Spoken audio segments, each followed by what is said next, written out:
Luciana Nogueira, né, a doutora e mestre em educação pela Faculdade de Ciências e Tecnologia da Universidade Estadual Paulista, Unesp, graduada em psicologia pela universidade, docente do Departamento de Educação e do Programa de Pós-Graduação, Ensino e Processos Formativos do Instituto de Biociências, Letras e Ciências Exatas, é membro do GT Psicologia e Moralidade da Associação Nacional de Pesquisas e Pós-Graduação em Psicologia. Ela também compõe o grupo do GPEM, de Pesquisas e Educação Moral, é do Grupo de Pesquisas do Desenvolvimento Socioemocional de Crianças e Adolescentes da Unesp e dedica-se aos estudos em pesquisas na área de psicologia moral e as vulnerabilidades na adolescência. Expertise em educação para a saúde, vulnerabilidades da adolescência, sexualidade e consumo de álcool e drogas. E também é consultora da Conviver Mais, assessoria e formação. Lu, a palavra é sua. Oi, bom dia a todos e a todas. Eu queria dizer que é um prazer enorme participar dessa comemoração do 4º ano da Convivere. Agradeço o convite para estar aqui hoje, né, participando dessa rave da educação, como a Adri mesmo disse, e quero parabenizar toda a equipe que é tão dedicada a esse árduo trabalho de contribuir para a qualidade da educação do nosso país, né? E é uma honra muito grande estar aqui do lado dessas meninas maravilhosas, que é a Flávia e a Karine, e a gente vai, então, falar um pouquinho desse tema, que é um tema que eu venho trabalhando já desde o mestrado. Eu vou me audiodescrever, eu tenho cabelos compridos, loiros, cacheados, olhos claros, tenho pele branca, estou usando óculos com uma camisa xadrez com preto e vermelho, e atrás de mim tem uma parede branca com algumas telas de algumas fotos que eu ganhei de um amigo. E então, como a Adriana sempre diz, né, juntos e juntas somos muito melhores. Então, estamos aqui juntos hoje para falar desse tema que é tão importante, né, na minha visão, e as pesquisas vêm mostrando sobre o consumo de álcool entre não só entre adolescentes, mas na população geral como um todo. Então, deixa eu compartilhar aqui, eu fiz alguns slides para eu não me perder, já achei aqui como compartilho. Estão vendo? Tá aparecendo, Cá? Perfeito, Lu. Então, tá bom. Bom, para a gente começar, então, falando um pouquinho, né, desse tema, só um minutinho que eu estou me perdendo aqui. Eu não estou vendo os meus slides. Por que falar sobre álcool, né? Por que a gente vai falar sobre consumo de álcool com essa temática, né, que a gente trouxe aqui da educação? Eu tenho observado em eventos, em leituras, em textos, que o tema de consumo de álcool e drogas ainda é um tema muito tímido na educação, né? Ele vem sendo tratado mais por profissionais da saúde, e como eu me considero, né, uma profissional, sou psicóloga de formação, então eu estou tanto com o pé na saúde quanto na educação e não consigo desvincular os dois, né? Então eu sempre penso que educação e saúde estão de mãos dadas e a gente fala dessa temática de uma forma junta, né, unida. Então, como eu trouxe aqui para vocês uma questão para a gente pensar por que se preocupar com o consumo de álcool. O álcool é uma droga lícita, é uma droga, muitas pessoas nem entendem, né, nem entendem como droga, e sim como algo que faz parte de momentos de descontração, de socialização. E sim, né, eu já quero falar de que lugar eu vou colocar minha fala, que não é no sentido de não use, né, é proibido, não no sentido de repressão ou de censurar o consumo das substâncias, mas sim com o olhar para a saúde e para a educação para a saúde, né? E o álcool a gente não pode desconsiderar que é uma droga, é a droga mais consumida em todo o mundo, aumentou muito o consumo de álcool durante a pandemia, né? A gente tem a Organização Pan-Americana de Saúde, ela trouxe uma pesquisa que a venda online de bebidas alcoólicas, isso foi em maio, junho do ano passado, já tinha subido quase que 100%, né? Então, nesse 1 ano e meio que a gente está vivendo a pandemia, o quanto as pessoas, né, ampliaram, aumentaram o consumo de álcool e todas os problemas que esse consumo traz, né, que depois até na fala da Flávia, ela vai explanar melhor dessas questões. O uso começa no início da adolescência, os levantamentos trazem que o consumo, em média, começa aos 12, 13 anos de idade, tá? Isso no âmbito geral, não só do nosso país, mas da América Latina também, como um todo.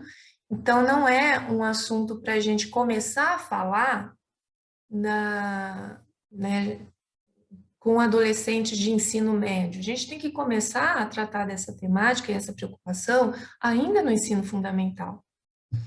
Ele está implicado na maioria das mortes de jovens, e aí a gente traz mortes relacionadas ao acidentes de trânsito, a envolvimento com brigas, armas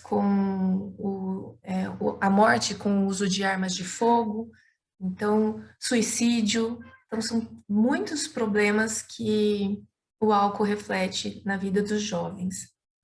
E a pandemia, né, esse consumo até ampliado, que aumentou muito, não só entre os jovens, mas também em pessoas adultas, tem muita relação com o que a Thelma trouxe e a gente se identificou, né, com os sentimentos que suscitados por esse momento de isolamento, tudo que a pandemia nos causa, aumentou muito os problemas emocionais, né, como ansiedade generalizada. A gente vem se sentindo muito mais com dificuldade de dormir, com preocupações, sentimento de medo, irritabilidade.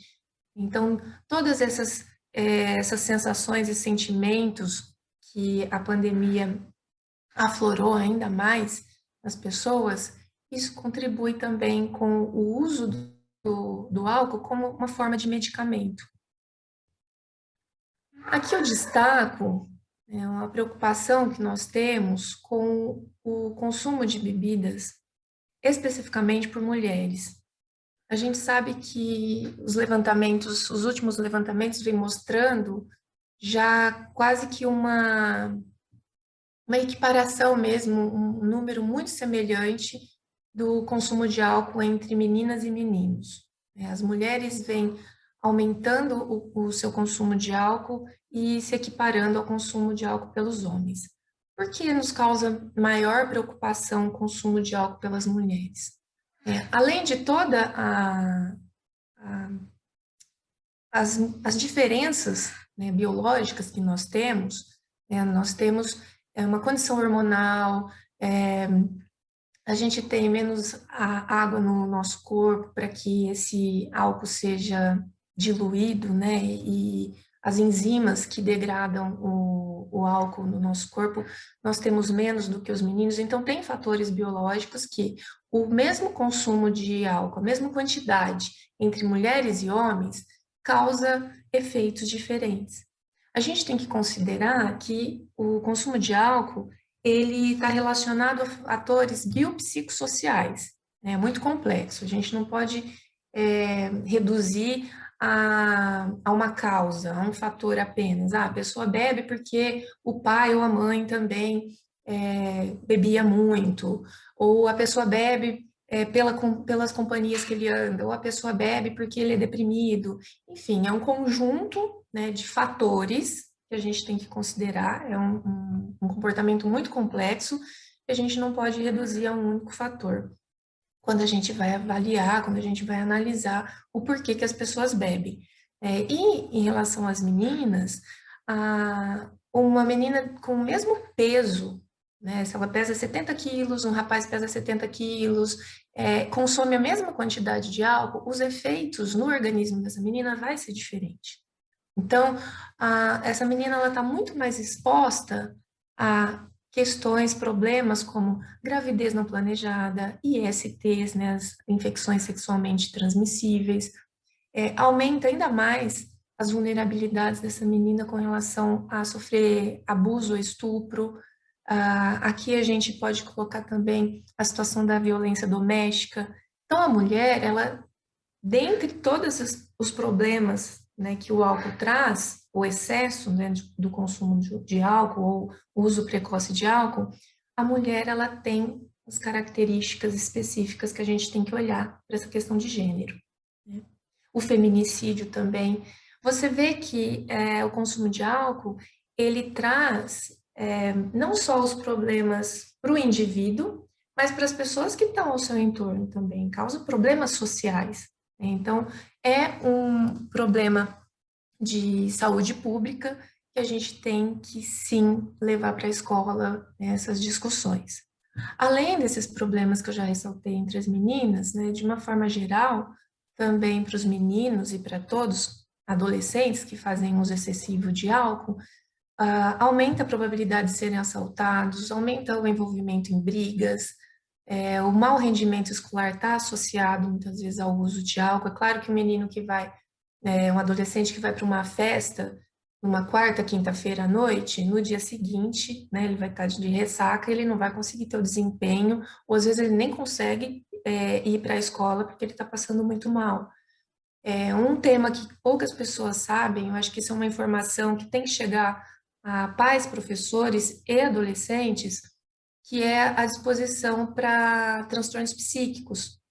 Então, desses fatores biopsicossociais, né, a gente tem que pensar que tem aí uma hereditariedade biológica de questões psíquicas e a situação emocional que esse adolescente, que essa pessoa já vem passando. Se ela já está numa situação de depressão, que é um erro muito comum, as pessoas beberem para ficarem alegres. Então, as pessoas bebem para melhorar o seu estado de humor, né, para ficarem mais animados, e não sabem ou não têm essa informação de que o álcool é um depressor do sistema nervoso central. Se você já está numa situação de estado de depressão, no estado depressivo, o álcool ele só piora essa condição. Então, em pequenas doses, te dá uma sensação de relaxamento, de alívio, né? Eu não me preocupo tanto com os problemas do dia a dia, né? Todas essas situações que as pessoas estão passando de desemprego, de medos, sentimentos que a pandemia traz, mas se você continua bebendo e atinge doses, né, mais elevadas, o teu estado de espírito, o teu estado de humor passa a ser depressivo. Você começa a chorar, você fica mais irritado, né, agressivo, nervoso. Então, se você já tem uma predisposição, você já está no momento passando por uma situação psíquica, né, de depressiva, de nervosismo, o álcool acentua ainda mais esse estado psíquico. Aqui eu chamo a atenção para o uso de outras drogas. Não considero o álcool uma droga que seja, muitas pessoas falam, né, a porta de entrada para outras drogas. Não é tão simples assim. O que acontece é que algumas pessoas nunca usam outras drogas, nem experimentam, né? O álcool faz parte da vida daquela pessoa, ou de uso esporádico, recreativo, ou ela já faz um uso excessivo e acaba, depois de alguns anos, desenvolvendo dependência, mas ela nunca fez uso de outras drogas, tá? Tem esse perfil de usuário. Já o que acontece com as pessoas que fazem uso de outras drogas, elas também consomem álcool, né? Então, não quer dizer que Eu usei álcool e vou usar outras drogas. O que acontece é que o fato de você estar usando álcool pode ser que você tenha ali, esteja num ambiente em que seja oferecido, que há disponibilidade de outras drogas, e o teu critério para dizer não, para recusar outra droga, fica muito mais flexível. Então, a chance de um adolescente dizer não para o grupo, que numa situação em que há o oferecimento de outras drogas, fica mais prejudicado quando ele está embriagado. Né?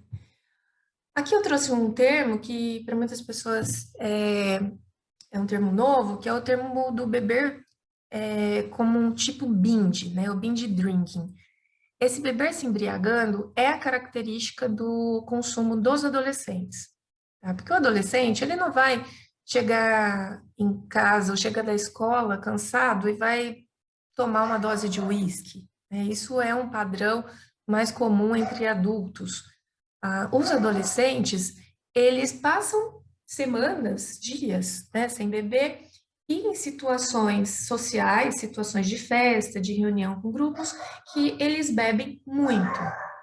E esse beber se embriagando, né, é um beber pesado, é um beber episódico, que é considerado pela Organização Mundial de Saúde consumir 5 ou mais doses em um período de 2 horas.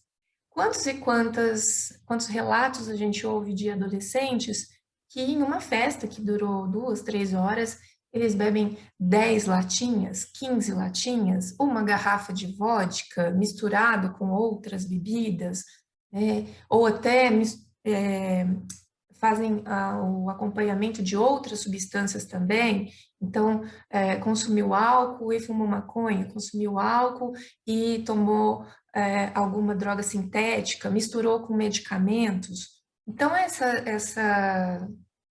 esses comportamentos dos adolescentes, né, que são relatados por eles, nos preocupam tanto com os prejuízos que trazem para a saúde deles, né, a saúde fisiológica, e também para a saúde psíquica. E tem as questões legais e sociais, as consequências que esses comportamentos trazem. Numa situação de embriaguez, ele está muito mais, o adolescente está muito mais vulnerável a todas aquelas situações, aqueles danos que eu já relatei. Né? Então, envolvimento com um comportamento sexual sem o uso de preservativo. Claro que naquele momento em que o adolescente está embriagado, a chance de uma relação sexual não consentida, principalmente por parte das meninas, né, pode acontecer. Meninas que estão em situação em que não têm consciência ou estão até inconscientes mesmo, desmaiadas, podem sofrer abuso ali dos colegas. Às vezes isso acontece entre grupos de amigos, né, que são da mesma escola, grupos de convivência, com o garoto que essa menina já está se relacionando. Então, há toda uma problemática aí nessas situações, esses comportamentos, que, a meu ver, precisam ser discutidos com os adolescentes antes de acontecer, né? E quando a gente abre espaço para ouvir os adolescentes, eles trazem relatos de situações semelhantes a essas que eu, né, que estou me referindo. Aqui só destaco, né, que para os meninos 5 doses e para as meninas 4 doses em 2 horas. Isso já é considerado um beber se embriagando, um beber pesado. Tá? Bom, vocês falam assim, a Luciana só está trazendo problemas aqui, né? E a gente sabe que esses problemas existem e tantas e tantas obrigações e responsabilidades que nós professores temos, que as escolas têm, e mais essa questão também a gente tem que trabalhar na escola. Bom, como eu disse, para problemas, é um problema complexo, né? É uma situação muito complexa. Os fatores que levam ao uso de álcool e outras drogas, principalmente na adolescência. Então, não temos respostas simples para problemas complexos. O que eu trouxe aqui são alguns caminhos possíveis É claro que a gente não pode perder nunca de vista é, a melhoria das políticas públicas, né? A gente precisa melhorar a nossa política de atendimento e prevenção a, ao uso de álcool e outras drogas no nosso país. Ainda está muito nas mãos da segurança e não da saúde e da educação. Então, eu já fui em eventos para apresentar minhas pesquisas sobre consumo de álcool em adolescentes, e nesses eventos só haviam profissionais da saúde. Teve um evento que eu cheguei a pedir, né, para levantarem as mãos quem era da educação, e não tinha ninguém. Então, fica muito atrelado à repressão, né, ao combate ao tráfico, à regulamentação do uso das substâncias, mas ainda a gente está engatinhando para a gente pensar numa sociedade em que foque em educação para o uso ou não uso de drogas, né? Então, vamos pensar que a escola, né, que nós queremos, a escola que eu quero, antes da pandemia, no momento da pandemia e pós-pandemia, é uma escola que se importe, né, com os cuidados com a saúde mental de crianças e jovens. Saúde mental ainda há muito, como eu posso dizer, um certo preconceito, né, em que é como se você tivesse que estar bem o tempo todo, como a Thelma trouxe, né? A gente está vivendo uma sociedade que eu tenho que estar bem, sorrindo o tempo todo, e os meus sentimentos, né, o meu estado emocional, nem sempre está sorrindo como uma rede social. A vida real, ela reflete todo, no meu dia a dia, toda uma mudança de humor, de sensações, de preocupações, que vão trazendo questões que têm que ser cuidadas. E a gente vive um momento que muitas pessoas, como o César também apontou, né, na palestra, de saudosismo de um tempo que antigamente não tinha mimimi, né? Então, os adolescentes se cortando, os adolescentes se suicidando, os adolescentes se embriagando, usando drogas. Ah, é porque eles são muito mimados, é porque faltou apanhar, né? Então, a gente ouve umas falas assim que de um saudosismo de uma época como se fosse muito melhor, né? E é um saudosismo de uma época diferente, mas a gente esquece que nessa época as pessoas também faziam, os jovens faziam uso de álcool e outras drogas, né? Talvez hoje esteja muito mais acentuado porque há uma cultura do prazer que você tem que sentir prazer o tempo todo e tem que estar feliz o tempo todo, e as drogas trazem essa sensação ilusória de prazer o tempo todo. Então, eu acho que talvez a maior diferença, não, né, comparando se era melhor, se era pior antigamente, mas que o aqui e agora é uma sociedade de consumo e que você precisa consumir para ser feliz. Então, essa cultura do consumo tem que ser substituída por uma cultura de saúde e prazer também, né? Porque o ser humano é um ser movido em busca de prazer. Então, que tenhamos mais espaços de cultura, espaços de lazer, esporte para crianças e jovens, porque a gente precisa colocar algo, né, que preenche esse lugar do tédio para essas crianças, para esses jovens. Eles ficam entediados o tempo todo, até porque o tempo todo eles estão conectados, e a pandemia acentuou muito mais isso, em eletrônicos, e as formas que eles estão se relacionando é muito o tempo todo, predominantemente virtual. E quando eles se encontram, né, quando se encontram, e a gente sabe o quanto vem sendo o problema na pandemia, as festas clandestinas, né, os encontros dos adolescentes desrespeitando o isolamento social durante a pandemia. Aqui na minha região mesmo, todos os dias nos noticiários mostrando festas em chácaras, reuniões de grupos de adolescentes, eles se reúnem para beber. E essa reunião para beber, né, é algo que culturalmente vem sendo estimulado cada vez mais.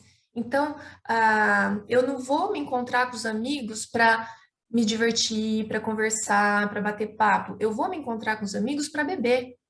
É como se não tivesse outra forma de contato social. Então, me encontrar com os amigos para para ter uma prática esportiva, me encontrar com os amigos para ter uma prática de lazer que não seja acompanhada da bebida, a gente vê que é muito raro entre os grupos de jovens. Então, há uma cultura do consumo, né, do consumo como um todo, mas principalmente uma cultura do consumo de álcool. O álcool é a droga que é mais incentivada e estimulada o seu uso. Bom, então eu vou deixar mais tempo, né, para o nosso bate-papo, só para encerrar minha fala suscitando, espero que tenha suscitado algumas questões, né, para a gente bater papo. A Flávia também vai continuar aqui trazendo algumas questões para a gente refletir. Que escola que eu quero, né? Eu quero uma escola em que ela abra os olhos, né? Uma escola que abra os olhos e os ouvidos para as necessidades dos alunos. E os alunos estão levando para a escola essa questão do consumo de bebidas alcoólicas. Às vezes eles levam a própria bebida, ou eles chegam embriagados, ou eles faltam porque beberam muito. Eu quero uma escola que tenha programas voltados para a saúde dos estudantes. Eu quero uma escola que desenvolva ações de prevenção e redução do uso de álcool e outras drogas entre alunos do ensino fundamental e do ensino médio. E lembrando que essas ações de prevenção não é uma ação isolada de um dia por ano, uma semana por ano. É uma ação contínua, né? A gente precisa ter uma formação dos professores até para desconstruir muitos dos preconceitos que existem com relação a essa temática, né? Como falar dessa temática, sempre com esse olhar da redução de danos, né? E não com a proibição ou com a repressão, que a gente sabe que não funciona. Então, eu acredito que é possível, e essa escola que eu quero é uma escola em que vai educar para o uso ou não uso de substâncias psicoativas, né? E principalmente o álcool, que tem essa complacência e incentivo social tão grande na nossa cultura, na nossa sociedade.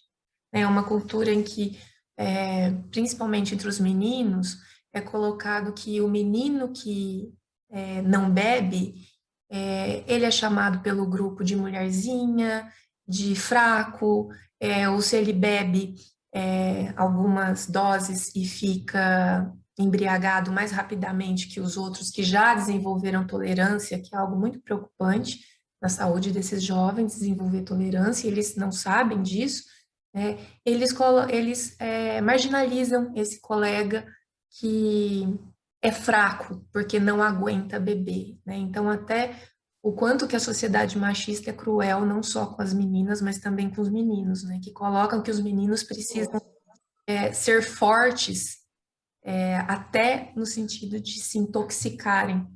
Então, como educar para que esse consumo de álcool, outras drogas, seja de forma saudável, né, e não de forma destrutiva e colocando-os cada vez mais em situações de altíssima vulnerabilidade. Então, agora eu passo a palavra para você, Karine.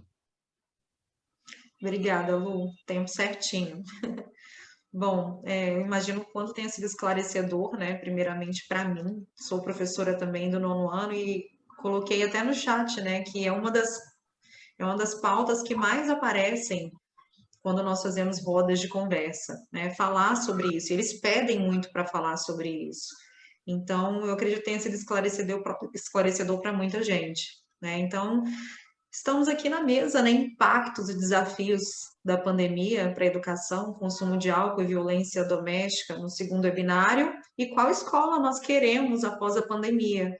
Obrigada, Lu, né? De antemão agradeço em nome da Convivere o pronto aceite ao nosso convite. E agora eu vou convidar a nossa segunda palestrante. No final tem as perguntas, né? Continuem colocando aí, e aí a gente consegue tirar, né? Tirar as dúvidas que ficaram faltando.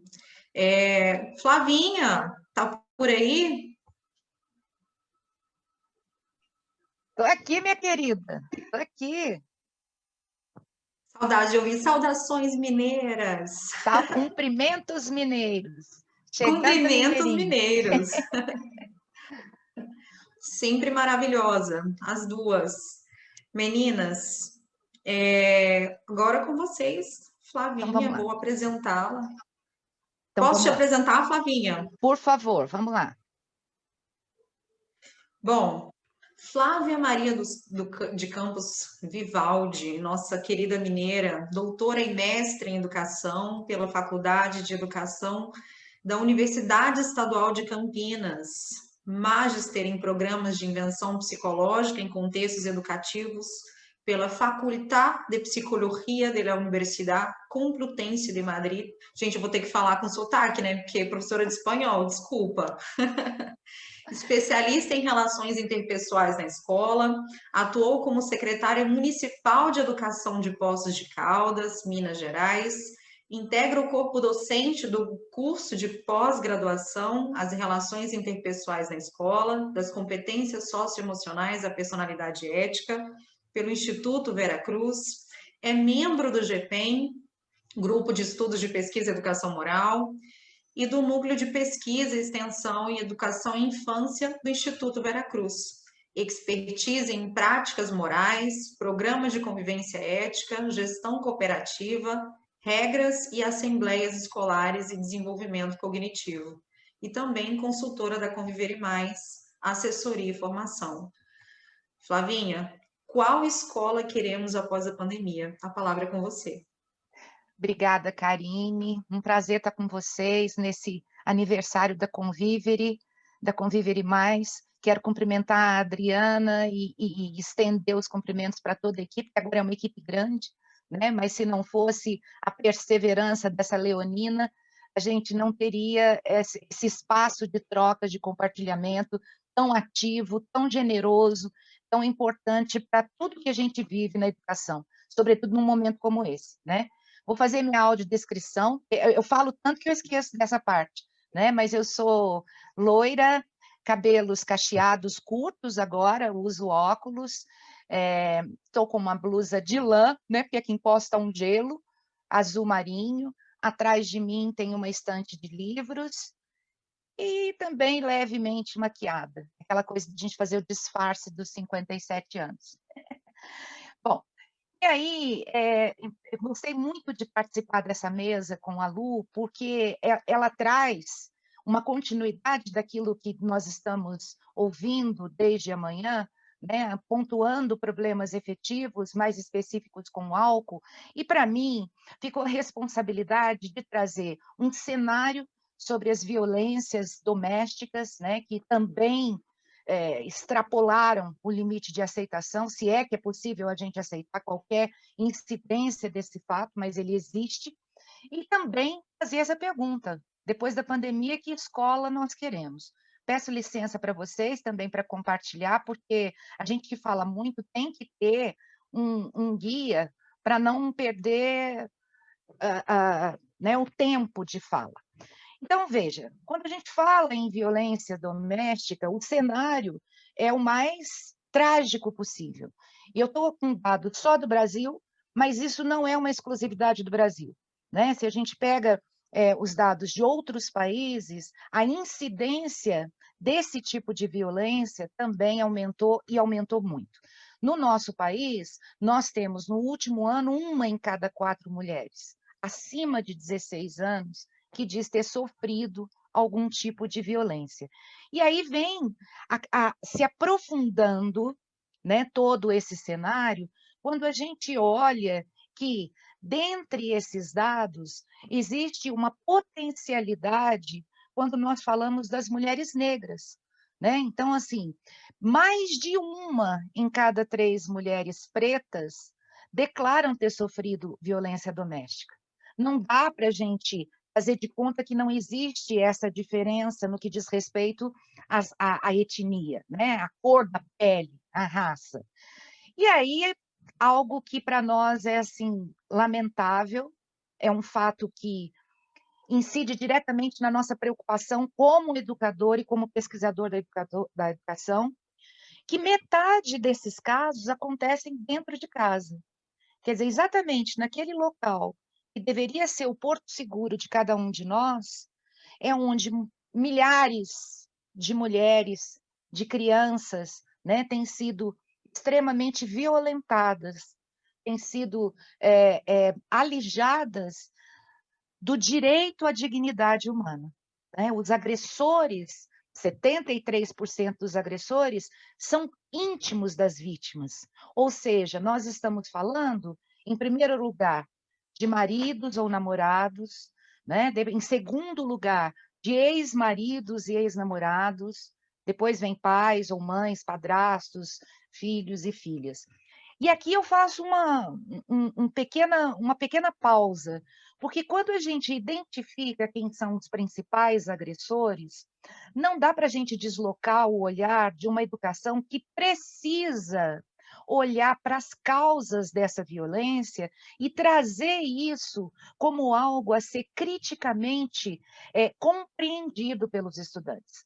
Não dá mais para a gente estudar a história do Brasil sem levantar as questões de colonização, de supremacia branca, do patriarcado, né, de todos aqueles fatores que ainda perpetuam o machismo, o sexismo, né, e vários outros comportamentos que trazem essa incidência de violência, né? Então, assim, claro que quando a gente fala em violência doméstica, nós não estamos falando que ela é o mesmo que de violência à mulher. Violência à mulher é mais amplo, né? Mas nós estamos falando de algo que precisa passar pelo conhecimento. Não dá para a gente discutir essas questões, trazer esses dados e ter somente o apoio, entre aspas, esse apoio, de instâncias da justiça, né? A educação, nesse sentido, ela tem um papel. Ela tem um papel de preponderância porque é pela educação e é pela escola que a gente deseja que nós podemos trabalhar de forma crítica conhecimentos que foram absolutamente distorcidos. Eu não sei como vocês estudaram a história do Brasil, mas eu estudei uma história do Brasil que nunca existiu. Eu estudei uma história do Brasil que trazia um discurso jesuítico, né, como sendo a salvação para um povo que era bárbaro. Quer dizer, quando a gente vê o que estão acontecendo com os nossos ancestrais, né, com os grupos tradicionais, com os indígenas, isso tem a ver com a maneira como o brasileiro compreende ou não a sua história desde a colonização. Então, assim, não dá mais para a escola repetir, do ponto de vista tanto metodológico, né, quanto conteudista, aquilo que não contribui para a gente sair desse cenário de passividade e de cegueira, né? A escola não tem contribuído muito, infelizmente, para esse olhar amplo de socialização. E aí a gente precisa retomar. Escola é e sempre será uma instituição social, uma instituição que é responsável também por devolver à sociedade seres humanos que sejam melhores, cada vez melhores no seu processo evolutivo, né? Então, quando a gente volta nessa ideia de escola, nós temos muitas coisas para reajustar.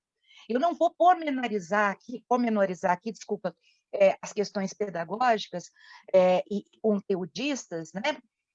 Mas eu estou alertando que esse é um dado essencial. A gente precisa desvendar as violências que acontecem na nossa cultura, fazendo as devidas conexões dessas violências com a forma como nós fomos colonizados e como essa colonização ainda espelha injustiças, desigualdades e violências.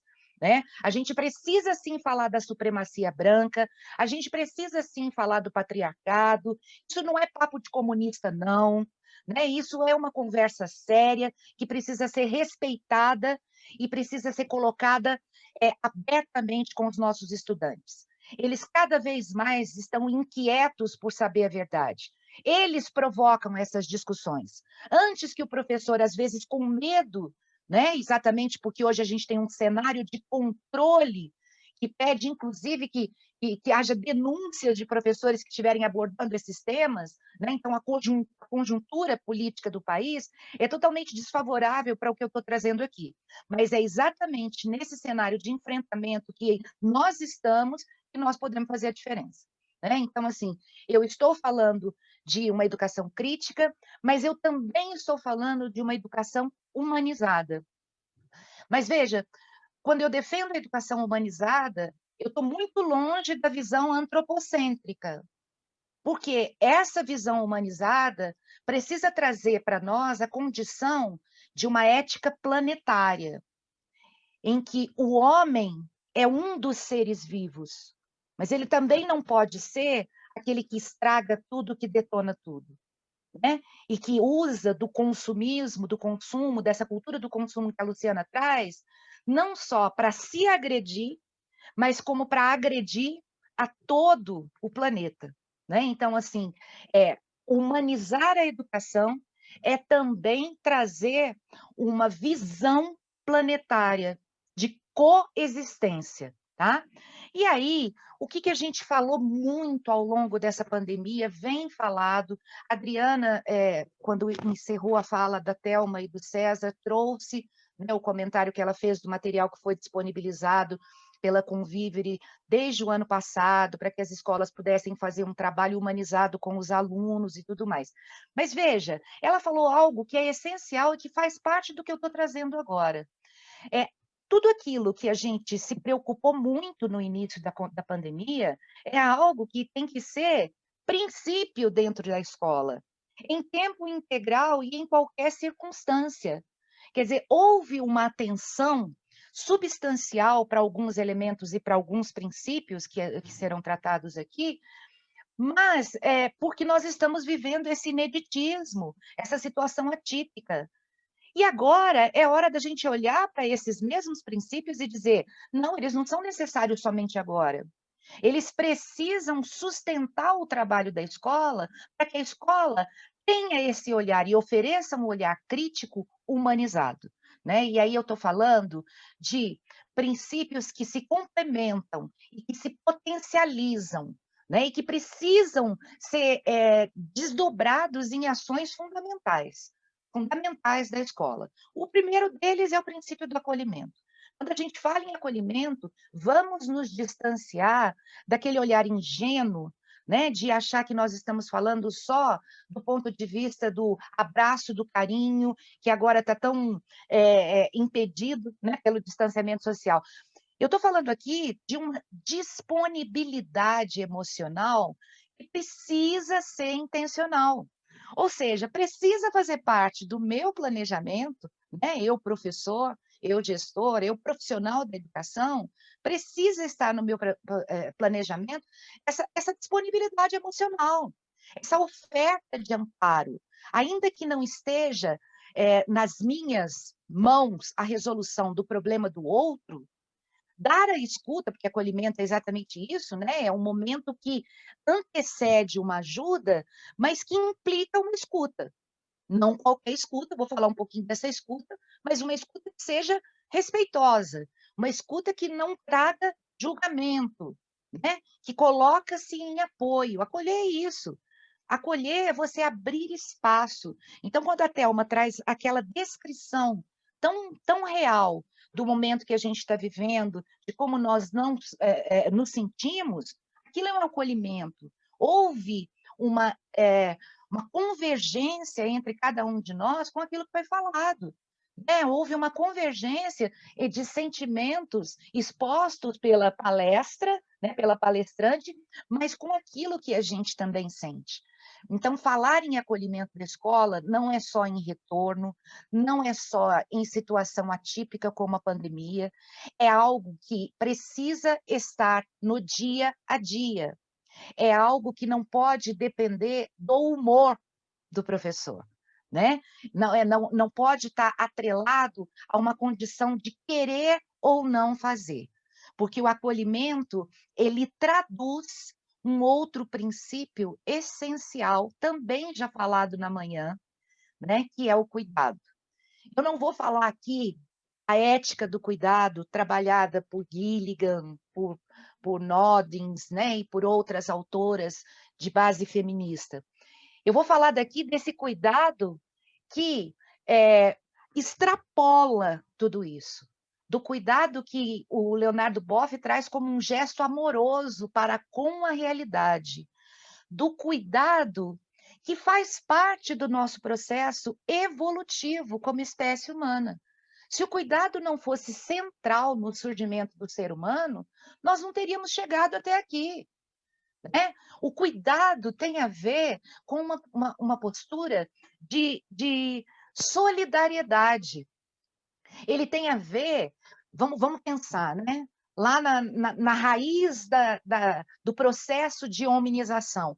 Os nossos ancestrais, quando saíam para buscar alimento, eles não consumiam esse alimento de forma individual, né? Mas eles traziam para o grupo, para repartir de forma solidária, né? Quer dizer, a solidariedade, então, por meio desse cuidado, ela permitiu o salto, né, dessa condição de animalidade para a humanidade. É desse cuidado que eu estou falando. É do cuidado que traz para nós um alerta muito importante, porque ele serve, né, ele tem dupla função. Ele tem uma função de prevenção a danos futuros, como ele tem também a função de regeneração de danos passados. Então, não dá para a gente pensar no cuidado como algo essencial em momentos em que ele se faz ainda mais necessário, porque é algo que precisa fazer parte das relações, até por uma questão de sobrevivência da espécie. Isso precisa ficar muito claro. Isso precisa ser compartilhado na escola, com os nossos estudantes, como um conhecimento necessário para o processo evolutivo do homem. Né? Não é algo que somente nós, profissionais de educação, tenhamos que ter conhecimento. É um conhecimento que tem que ser alastrado na sociedade, né? Para que a gente recupere aquilo que sempre existiu e que teve em ascensão, senão não chegaríamos até hoje, né? Até a situação que nós estamos, mas que em momentos como esse que estamos vivendo, o cuidado acaba sendo fragmentado, e aí, assim, as famosas bolhas, né, que o César trouxe, acabam destituindo o direito ao cuidado, né, de alguns grupos sociais. E não é o que a gente quer para a escola que nós planejamos, para a escola que nós defendemos e para a escola que, de alguma forma, a gente faz, né? E o terceiro elemento que eu trago como princípio para essa conversa, né, daquilo que precisa ser contemplado no trabalho da escola, é a escuta. É muito difícil a gente acolher sem escutar. Né? Então, quando a Thelma traz aquelas questões que inquietam a cada um de nós, será que a nossa escola está atingindo os nossos estudantes em relação às suas necessidades, às suas expectativas, às suas ansiedades, angústias, enfim, a tudo aquilo que cada estudante traz? A pergunta é: será que a nossa escola tem espaço de escuta? Será que a nossa escola sabe o que é uma escuta? Né? Porque escutar é diferente de ouvir. Ouvir é uma condição biológica. Se a gente não tem nenhum problema de surdez, a gente ouve. Né? A gente ouve, inclusive, sons que estiverem ao redor. Mas escutar é dar legitimidade, é atender à subjetividade de cada um, é dar significado ao que o outro está trazendo. Então, para isso, eu preciso de tempo, eu preciso de atenção, eu preciso de respeito, né? Eu preciso acolher as demandas que vêm dos estudantes, não como um protocolo, agora é aquele momento que a gente vai dar escuta para o estudante. Não, isso precisa ser no dia a dia. Às vezes, uma resposta que a gente considera equivocada do aluno precisa de uma escuta mais atenciosa para que a gente consiga entender como aquele aluno está raciocinando, né? Então, assim, escutar empaticamente, que é a escuta que nós defendemos, significa você ir em direção aos sentimentos da pessoa. Não é algo simples, né? Eu fico muito temerosa com aquela coisa de você escutar empaticamente é você se colocar no lugar do outro, você reduzir o conceito de empatia a se colocar no lugar do outro. Como que a gente se coloca no lugar do outro? Isso é praticamente impossível, né? Quer dizer, para a gente tentar essa conexão empática pela escuta, é necessário primeiro que a gente reconheça qual é o sentimento que está sendo externalizado, consiga raciocinar sobre qual necessidade desse sujeito não está sendo não está sendo atendida para que esses sentimentos estejam presentes,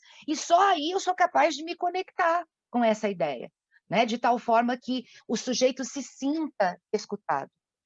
Claro que esses 3 movimentos, esses 3 princípios, eles não podem ser somente oferecidos ao outro no espaço escolar. Cada um de nós que trabalhamos com educação, precisamos também fazer o exercício de autoacolhimento, de autocuidado, de autoescuta, porque fazem parte do processo de autoconhecimento necessário para se trabalhar com o outro, né? Então, é impossível a gente oferecer ao outro quando a gente se sente num estado de esgotamento, de definhamento, como foi falado, né? Então, o exercício que está sendo proposto da gente pensar nos princípios que precisam estar garantidos integralmente em qualquer tempo histórico na escola, eles precisam fazer parte da nossa vida, né? Do nosso dia a dia. Que a gente possa também, em minutos do nosso dia, dedicar esses minutos para esse exercício, né? De escutar um pouco os Flavinha, nossos. desculpa te interromper, só para lembrar que nós temos aí mais 5 minutinhos para Tá bom. finalizar, tudo Já tô, bem? já tô, já tô finalizando. Já estou finalizando. Então, assim, só lembrar que a gente precisa, então, ter as nossas pausas ao longo do nosso dia para cumprir, né? E eu falo isso assim, não cumprir de forma protocolar, mas para lembrar como o remédio tem hora, né? A gente precisa ter esses princípios conosco como algo que nos exige uma disciplina, porque a gente pensa muito no outro, a gente pensa muito no nosso trabalho, e pouco a gente faz desse exercício conosco, tá? Eu encerro aqui endossando que a escola que eu, Flávia, desejo, que sei que muitos de nós desejamos, é uma escola que defenda essa ética planetária. E aí, de novo, Leonardo Boff, que eu tenho todo o respeito, porque fala disso há muito tempo, independente de pandemia, ele traz muito conhecimento sobre como conviver, né, o que oferecer uns aos outros. Ele também traz que nós precisamos desenvolver, e aí isso também se remete ao trabalho da escola, 3 virtudes que ele considera como cardeais, né? Então, assim, aquela que é você olhar para o bem comum, para tudo aquilo que a comunidade, que a vida precisa, né? Então, quando eu falo em bem comum, eu estou falando na participação, na cidadania ativa, né? Eu estou falando no exercício de cooperação. De novo, se não fosse pela cooperação, a gente não teria saído pelas savanas. A cooperação estava lá na divisão dos alimentos. E a cooperação precisa, é a única forma de se relacionar, né, do ser humano se relacionar, para combater essa briga do capital, essa briga do consumismo deliberado que coloca as pessoas como objetos, né? Então, assim, essa é uma virtude que precisa ser defendida. A outra da autolimitação ou autorregulação é a gente conhecer e ter consciência de que se continuarmos agindo no mundo da maneira como nós temos feito, nós vamos extinguir a nossa espécie. Então, há necessidade desse autolimite, dessa justa medida que nos faz perceber de uma forma até negativa que há limites para as nossas pretensões, nem tudo aquilo que eu pretendo eu posso e eu devo ter, mas ao mesmo tempo uma justa medida que a gente acaba reconhecendo como positiva, porque traduz a nossa capacidade de usar de maneira moderada todas as potencialidades que existem na nossa vida, né? Então, assim, por mais que pareça utópico, eu defendo que é possível. Cada um de nós que acredita numa educação humanizada e não antropocêntrica defende, de alguma maneira, essas virtudes. Então, que elas estejam presentes na nossa escola cada vez mais.